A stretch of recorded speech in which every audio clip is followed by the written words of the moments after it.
Thanks, Megan. It's good to see all of you here. Transit Riders United is an advocacy group that we need to have about 10 times as many members if we're going to get some things done the way we need to get. But nonetheless, it's important. And we have, when I say some of these things, don't think I just fell off the turnip truck. I understand I'm preaching to the choir. But it still needs to be said that, we are a region that is woefully behind and has been behind forever with respect to how we approach transit. And over the decades, there have been different reasons for that. Some of them above the surface that we all like to talk about, and some of them below the surface that we're really ashamed to talk about. But those issues are there.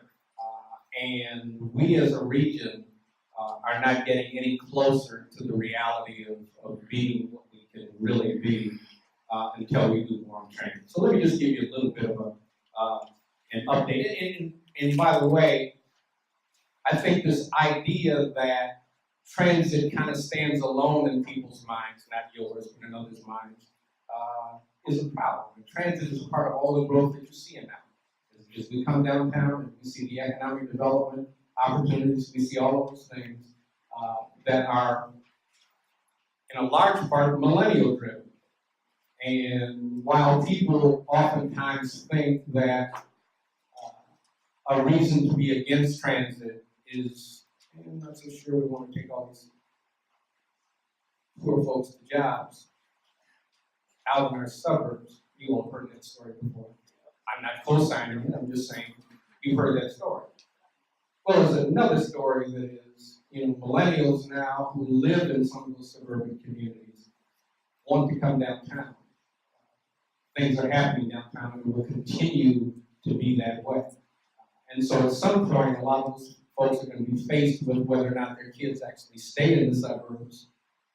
With transit, they can come downtown and go back. They can come downtown and text and do all the things that they want to do, not driving. Or they can get into that issue of driving downtown all the time, paying $50 for parking by then, and taking half their time, and they're going to move down here. And so some of those northern suburbs are actually going to lose people just because of the lack of transit. I don't say that as a threat, I just say that as a reality. If you look over a long period of time, there's a movement of people to cities and away from cities, and back to cities. And that's something that we've got to look at. Amazon, I think, was a serious case study in what this region doesn't have. And people could talk about all of the reasons, but clearly transit was a big part of it. And if we don't do anything about it, we're always going to come up short on those things. Amazon is not the last big employer that might look at this region going forward. But if we don't have transit, we're going to be worse and worse. I mean, it's not that we lost the deal with Amazon. We didn't come into the top 20.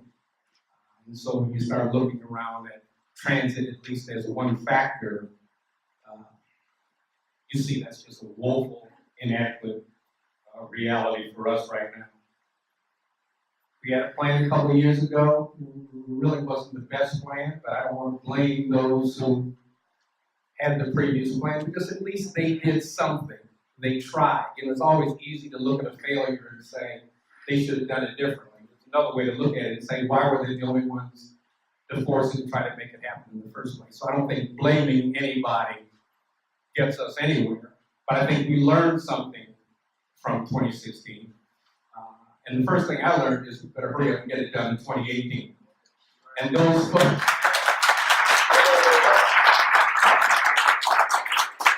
who want to push to 2020, I think one of the things you got to ask is it really that you think it's more viable in 2020, or is it you don't really want to do it in the first place? And out of sight, out of mind.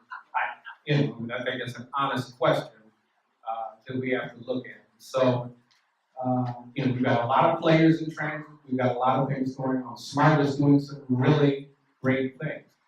SMART is not an enemy. SMART's a part of a big issue. DDOT is a part of a big issue. And one of the things we have to think about is not even just the transit that we create if it passes, but the fact that we start to get in the queue for design and other federal monies down the line to really expand the system. You can't really get in line for federal money until you have something to be there about. You know, transit to the airport and back, to Ann Arbor, lots of things that wind up being light rail and other issues are issues that cost a tremendous amount of money. Let's face it, and it doesn't necessarily come out of the fare box. It's money that you have to, as a region, look at and say, this is an investment in all of us. Lots of it we'll use, but even the parts we don't use, if it helps to build the region, we're getting a benefit from it. And so that's just something that's critically important for all of us to think about and understand going forward. The technology will change, but if we're not there with a transit plan, able to get into the design work that says this works better here or this will work better there, then it's a pipe dream. You got to get in the game. You know, we're in the minor leagues. We need to get to the majors. We may not be world champions overnight, but you can't ever be a world champion if you're still in the minors. And it's the pulling together of all of the regional leaders like myself to find a happy medium, a meeting ground where we can all be on the same page.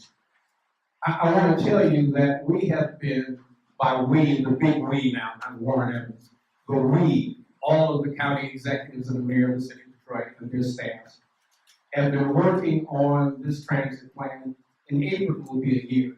And I honestly tell you, there has not been a day that we haven't worked on it. May have been a day we didn't have a meeting, but you're still working on the plan. You're working with the consultants that we've had to help design plans. It's not, I don't want anybody to have the impression that this is, a late start out of the gate and somehow that's the problem. That's not the problem at all. The problem is we're now down to nuanced differences in the region that we have to sit in a room and figure out. Everybody's got politics in their area, and I get that. What I don't get is since the 70s, we've been letting the politics stop us from moving forward. And at some point, you can't just wait for the political wind. Sometimes you gotta blow yourself. You gotta make some things move.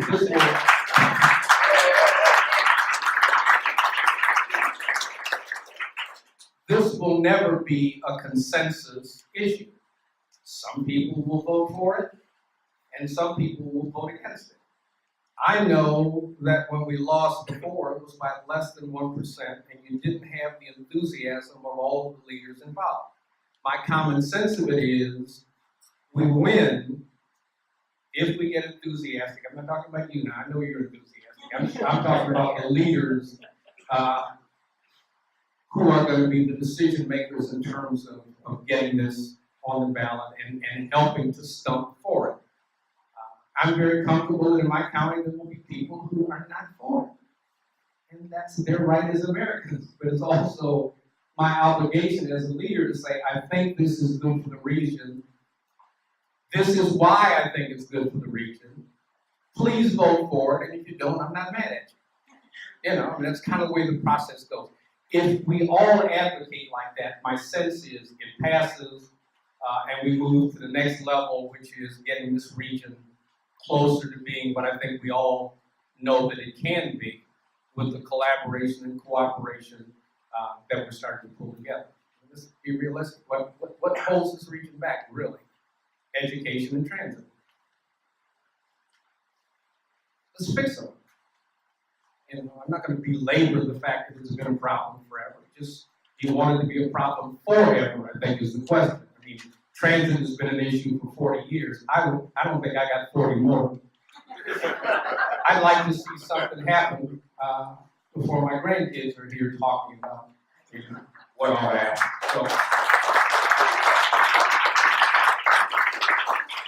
So the quote, Big Four is seriously talking.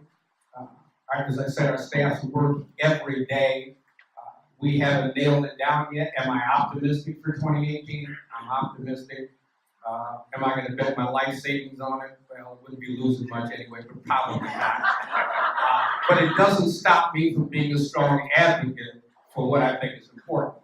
Your agitation, folks who own the companies, that folks need to get to work and get back, everybody needs to dig in and start applying the pressure where it needs to be to get the consolidated, I'm trying to be very, very careful not to piss my three friends off, to get the kind of collaborative decision making that says, okay, this is a plan we can live with. There are no deal breakers in here. We need to get this on the ballot soon. And the only way that's going to happen is to be moved very, very quickly. Because if you want to change legislation to change boundaries, that's got to be done very, very quickly. And in reality, we don't generally work that quickly. If we're going to go with the same fully inclusive regions as we did before, let's just make it happen.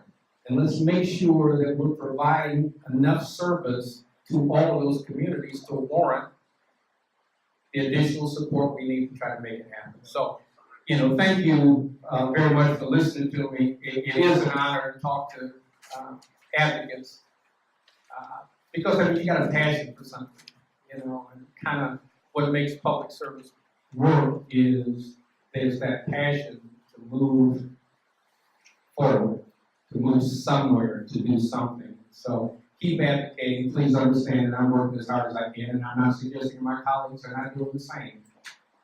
When I say we meet every day, that's all of us, not just my people. And so there's real work by staff going into this. Now we just have to get the 4 electeds a little more in tune to something that we can all live with, and we're working very hard to do it. Thank you so much.